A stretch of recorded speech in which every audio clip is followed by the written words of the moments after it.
up, YouTube? Welcome back to the channel. Today we are going to be discussing this week's Call of Duty betting picks, Call of Duty Stage 5 Seattle Home Series betting picks, betting odds from Bovada, as well as my betting strategy and betting picks for Draftkings, platforms like Draftkings.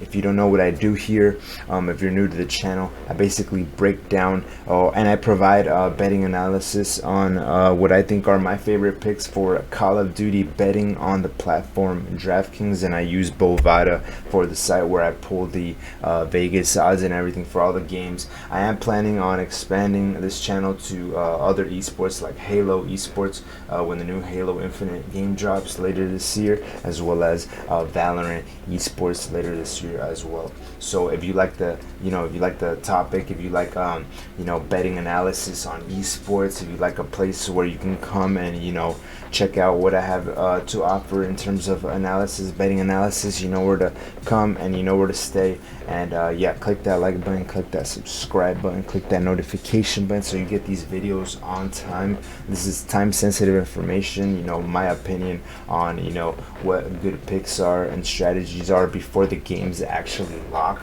So I usually upload these videos on the days of the matches. So yeah, click the like, click the subscribe, and click the notification button. And with that, let's move over to the first game of the day, the Paris Legion against the New York Subliners, for our first game of the day on Thursday, July the 22nd. It's going to be New York Subliners against Paris Legion. The second game is going to be Optic Chicago, who are red hot right now, coming off of a victory against FaZe against the London Royal Ravens. And let's get into talking about these teams. So for the first match of the day on Thursday, we have the Paris Legion against the New York Subliners here. And unfortunately, the New York Subliners are not going to be playing with one of their main players, Clayster. He's taking time off for personal reasons. He's just taking a break. So they're not going to be having him on their lineup, and he's a very essential player to their roster, basically. So I do have a feeling that New York Subliners are going to drop in the quality of their gameplay, given that Clayster is going to leave. He's being replaced with DiamondCon, but at the same time, it's going to be a big hit for that team. Now, this puts Paris Legion in a pretty unique situation where they're going up against a team who, even though we have the records and we know how they play, they are switching out one of their most important players. So, all of the information they have up to this point is irrelevant now because we're not going to know how they look. With that being said, Paris Legion is coming off of a upset, an upset against the LA Thieves, who were favored heavily to beat them. As you can see here by the scores, Paris Legion took the hardpoint in raid 230 to 250. They took the search and destroy in raid as well, 6-5, which was pretty close. They absolutely smoked LA Thieves in the CDL control on raid, and actually LA Thieves took this. I meant to say that. And then the last match of the day, 250 to 178, they smoked them on Apocalypse hardpoint. So Paris Legion came out looking hot. They came out looking very good, and they took the win against the LA Thieves, who were actually doing pretty good themselves. In that situation, the line is reflecting that New York Subliners are still minus 180 to win. The line is still reflecting New York Subliners to win at a minus 180. Paris Legion is at plus 135. With Clayster, these odds would be even greater. But with that being said, I do believe that there are certain players here in this position who might benefit from this change, like a player like Scraps, who's actually posted a lot of good points for his team. I do believe Scraps is usually the one who has the highest upside in his team. I believe he posted 103 fantasy points last series against the LA Thieves, the one we're currently watching right now. And other than that, I think that the next best player here would be a player like Aqua, even though he hasn't been too consistent. But against a team like New York Subliners, I still think that them having the core team there, they can still pose a lot of threat to the Paris Legion. Scraps here at 8,600 is a decent play if you want to be contrarian, but for my opinion, I wouldn't be touching him because I just don't think Paris Legion is going to win. I think the New York Subliners still have what it takes to beat the Paris Legion. We have Hydra here at 9,000 for the flex and 13,000 for the 13,500 for the captain position. So he's taking a discount. I do think that without Clayster, Hydra is going to be stepping up.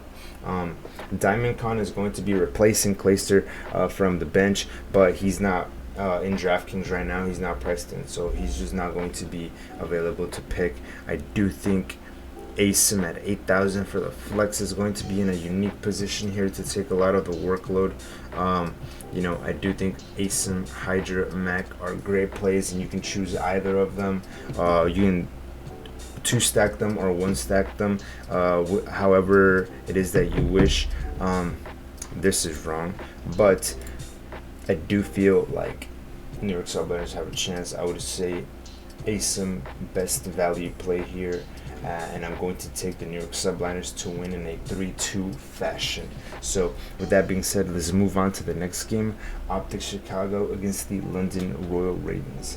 So as we can see here, Optic Chicago are coming off hot out of a win against the Atlanta FaZe.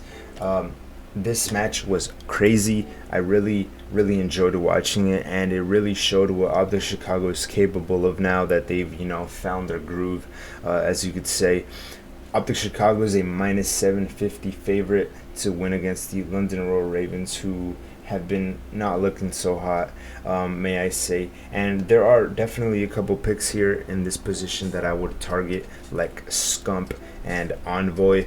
I do feel like these two players are really key for Optic Chicago's success. I do like Formal at 8,800.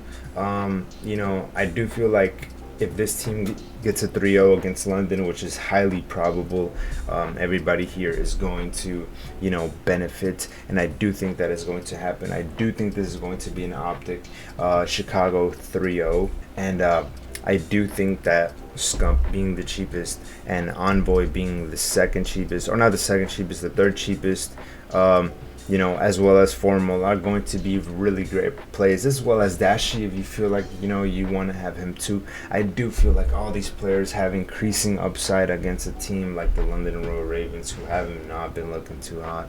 As you can see here, Pollock, Shawnee, Alex. I never pick Alex in any of my lineups because he's just a terrible player. Having Alex in the team really, in my experience, I've seen that has decreased this team's upside. I would say that the only player I would touch here would probably be Afro at 7,400 because he's shown some signs of explosiveness. I do feel though like that's not going to be enough for this team. I do feel like they're going to get 3-0'd. They are not on the same level as Optic Chicago, and I would advise to stick to the Optic Chicago. You can pick and choose here who you want. I say Scump and Formal and Envoy best value plays. Dashi could also be a bomb play here tonight for this team. Like I said, I do think this is going to be a 3-0, and with that being said, let's move on to the next game, Toronto Ultra versus the Florida Muniers, which is going to be taking place on Friday the 23rd. So as you can see here, Toronto is a minus 475 favorite against the Florida Muniers. Florida Muniers have been looking great as of recent, plus 305 underdogs, however, and I do believe that Toronto Ultra is going to win. I just don't think it's going to be like a 3-0 or anything like that. I am inclined to believe it's going to be a 3-1 or a 3-2. More inclined to a 3-1 match, series victory over the Florida Muniers. As you can see here, an easy 3-0 for Toronto Ultra in their last match against Seattle Surge, 250 to 247, which wasn't so easy, may I say, on hardpoint. They almost lost that one, but then they just proceeded to absolutely smoke the Seattle Surge in the S&D and standoff, and in the control and garrison, they absolutely smoked them. Toronto Ultra, one of the better teams in the league, one of the better teams in the world. I do have them favored to win against the Florida Muniers, 3-1 or 3-2. And in this specific spot, I do think that Cami is a good play at 9,400. You could pick any of these players. Really, Kleenex at 8,000 is a decent play in my opinion. Other than that, Inside Bands also great plays, but I would say that my favorite play here in this position would be Kleenex. As we can see here, Toronto Ultra is in a 3-series winning streak, and I do believe that they can take this to 4. We can see here, very good team in control, very good team in search and destroy, and very good team in hardpoint. Their best maps, I would say raid, maybe not so great. Raid on the search and destroys are absolutely disgusting. Garrison on the controls and on the hard points, I would say that their best map is maybe Checkmate or Garrison. Pretty good team on a 3-game winning spree, 3-match winning spree. 3-1, 3-0, 3-0. I think this one's going to be another 3-1 or a 3-2 maybe against Florida. Florida themselves are coming off of a series win, 3-1 against the LA Gorillas. And let's take a look at this beautiful skyline right here. But yeah, they're coming off of a 3-1 victory, 250 to 141 in the Garrison hardpoint.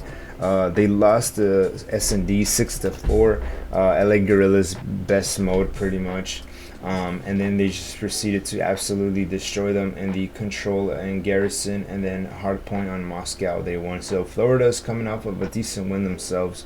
Florida's been looking pretty good as of late. As we can see here, Florida Muniers are also in a 3-series winning spree, which is pretty good if you ask me. Pretty good run. Florida is also in a 3-game winning spree, 3-1, 3-1, 3-1 against Gorillas, Dallas, and Seattle. Two of those teams aren't really that great. Against Toronto, I do believe they're going to lose. I do think they're going to lose. I would say 3-1 or 3-2. In control, they aren't too great. Toronto's better than them in control. Search and destroy, they're just barely break even. And their strongest is hardpoint, and we saw that Toronto's strongest game mode is also hardpoint. So I do think that Toronto is poised here to win. That minus 475 favorite line for Toronto Ultra. It's spot on accurate for me, but I do believe that there's some certain players here in this position that might have a good, if it goes to game 5, they might have good matches. Like Awakening at the $11,400 for the captain position is a very juicy price, as well as Skies at 13,800. Very juicy play, very juicy prices for this position. Granted, they pull an upset, which can happen. Awakening is really catching my eye at that 11,400 position, 11,400 price for his position. But with that being said, I predict a 3-2 victory of Toronto Ultra. With that being said, let's move on to the next match, which is going to be the Dallas Empire and against the Seattle Surge. So Dallas is facing off the Seattle Surge for the last game of the day on Friday the 23rd. As you can see here, Dallas as currently is in a 1-game winning spree. Not a spree, if you see me. But Minnesota Rocker, they beat them 3-1. Could have been a 3-2. They did lose to Florida 3-1, and they did beat Gorillas 3-0. I do believe that this position, as you can see in the line, minus 1,200 against Seattle. I do think they're going to beat them. I do think they're going to 3-0 them. I do think Dallas is in a very good position here to beat the Seattle Surge and, to advance here in the tournament, in the stage.